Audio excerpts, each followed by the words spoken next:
Welcome back, everybody. Thank you for watching another video. Tonight we're going to be checking out this awesome budget smartwatch from Enomir.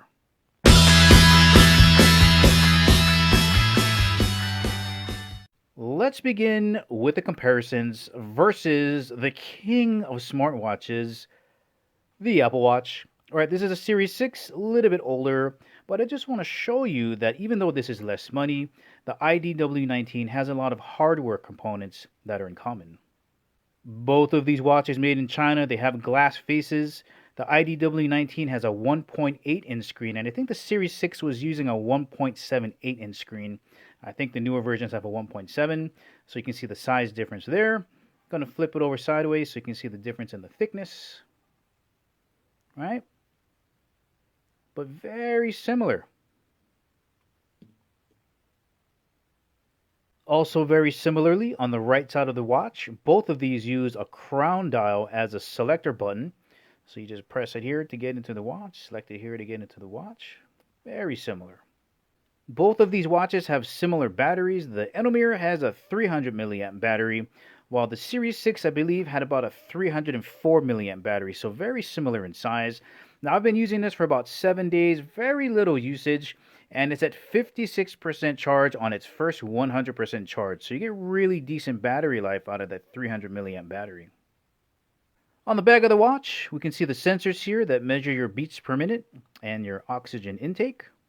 Also located in the back of the watch is where you're going to charge it, and this is what the charger looks like, and it has to go in this way. If you go the other way, it will not stick. Both of these watches have very similar water resistance ratings. The Apple Watch is good in 50 meters of water with light activity like swimming, where the Enomir IDW19, they use a different international rating system. It's 5 ATMs. Basically, in 50 meters of water, it can stay submerged for about 10 minutes.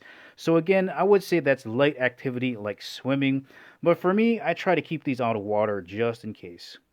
Just to give you a size reference as to how big a 1.8-inch screen is, here is a US quarter on the watch face. And here's the Apple Watch Series 6. Let's get it on the scale.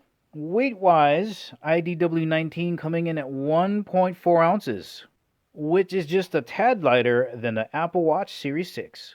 And just in case you're wondering what 1.4 ounces feels like, roughly about the weight of 2 AA batteries. And just to wrap up the tour around the IDW19, strap size is 22 millimeters, very common size. You're going to be able to find tons of accessories for it. And the great thing is, you no longer have to worry about pushing out a pin on the watch itself. There's a slide pin that's spring-loaded. All you got to do is move this lever over, uninstall it, and reinsert the new one, and you're set to go. You got your speaker hole down here, and on the other side, this is your microphone. Alright, enough about that. Let's get into the watch itself. Alright, let's get navigating around this smartwatch. So the first screen you're going to look at is the face of the watch. Now from here, if you just long press and you want to change out what type of face you have, you can choose what's on here. Now in the app, very fit, you can add on more watch faces, but I really prefer this one. It's very clean, very simple. You got your battery life, how much calories you're burning, your pedometer, and for those that cannot read an analog clock, they got the digital one right on the side. Very clean, very clear, very easy to read. Alright, let's navigate around the watch a little bit here. So from the watch screen, if you scroll either to your left or to your right, this will get you around your shortcut carousel. So these are preset apps that are on here. So this is like the summary of your workout, beats per minute, and you just keep scrolling over. Now once this is attached to your smartphone, to the app via Bluetooth, you're going to be able to get all of your notifications from Facebook, Instagram, all your text messages. You're going to be able to make and take phone calls from this device here. Now if you keep scrolling over, eventually you'll get back to the first screen where your watch face is at. Next up, if you pull down from the top, you have a shortcut menu. So shortcut to your settings here, your alarm, do not disturb, brightness settings. There's even a flashlight menu. And that little water drop there, if you tap on that, if water happens to get in this and you want to shake out some of it and vibrates, I guess it's supposed to shake out the water. But that's a shortcut menu.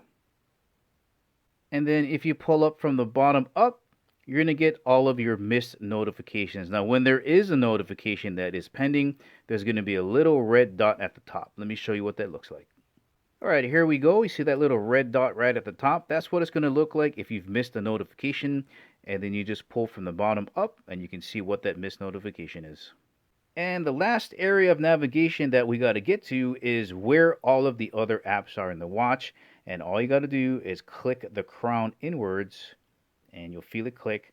And here are the rest of the apps on the watch. Now, the ones I use the most are the phone, of course, to make and take phone calls.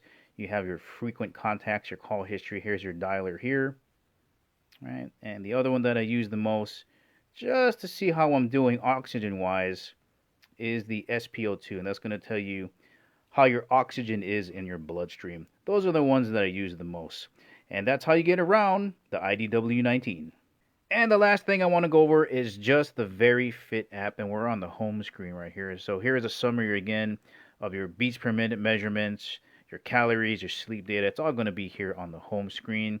And if you want to get into the device settings, you can change the faces more and all of the notifications you can turn off and on. Now, once I've paired this together with the phone, I haven't really used it that much, but just so you know what the user interface looks like.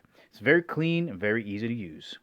Once again, guys, this has been the IDW19 from Enomir. If you're looking for a great budget smartwatch that's going to help you exercise, keep track of your health stats, and is extremely easy to use and not going to break the bank, this might be a great option for you. Thank you for watching. I'll catch you in the next video.